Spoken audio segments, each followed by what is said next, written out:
From NPR News, this is All Things Considered. I'm Robert Siegel. And I'm Melissa Block.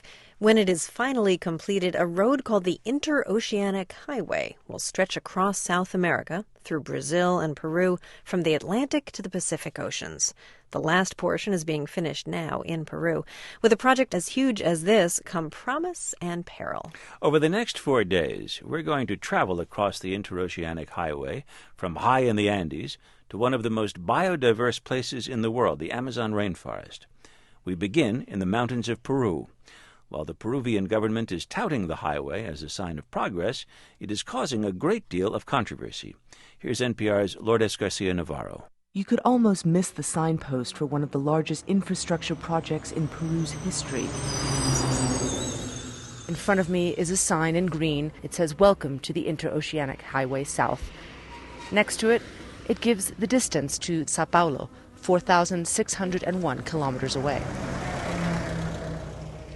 The road that is being built here will finally link through a network of already completed highways Brazil's Atlantic coast to Peru's Pacific ports.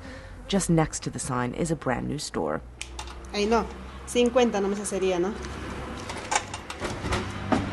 Inside, Justina Yubanqui rings up a bottle of soda pop. She just opened up her shop here a week ago, selling drinks and snacks to passing drivers. The Interoceanic is not finished yet, but the beginning part of the road has been paved. Sí, nos hemos hecho un capitalcito, con eso lo he abierto la tienda. Y están aprovechando. She's saying that the road has brought prosperity for this community because most of the people in this community work on the road and get money from the road.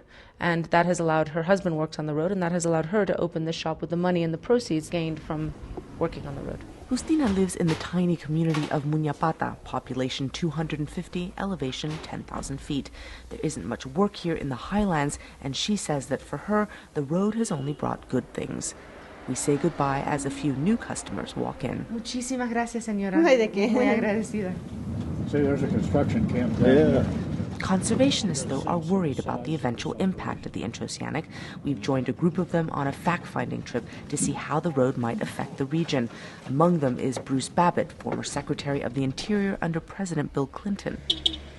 Standing on the highway as trucks and cars make their way on the new asphalt, he says that construction of this road is being pushed and partly financed by Brazil, the regional economic superpower. To finally reach a dream of 3 centuries, which is there will be if not a Brazilian flag, at least a Brazilian economy on the shores of the Pacific. The Interoceanic is part of a massive infrastructure deal between Brazil and Peru. Brazil hopes that the road will allow easier access to resource-hungry China. Displacing the United States, China is now Brazil's biggest trading partner. Along with this road and 2 others that are now being paved, linking the 2 countries, Peru has agreed to build and Brazil pay for 5 massive dams. They will be used almost exclusively to satisfy Brazil's growing energy needs. The concern, says Babbitt, is how these projects will impact the Peruvian Amazon, which the Interoceanic will cut through when it's finished. It's the greatest source of untrammeled biodiversity and wilderness, an extraordinary geological and cultural and reality on this whole planet. What's happened to the Brazilian Amazon is a cautionary tale. Brazil built its Trans-Amazonian Highway in the 1970s. The goal was to integrate the remote and poor Amazon region with the rest of the country. An unintentional consequence, it opened up large tracts of pristine jungle to exploitation by farmers, ranchers, and loggers, leading to almost unchecked deforestation. Babbitt and other environmentalists worry that the same might happen in Peru. You got a sense of the size of this operation. We move on down the highway. The road here traverses the dramatic scenery of the Andes, snow-capped peaks, deep ravines powdered with clouds. Most of the work in this area is already done, but as the road winds along, the dazzling scale of the engineering project still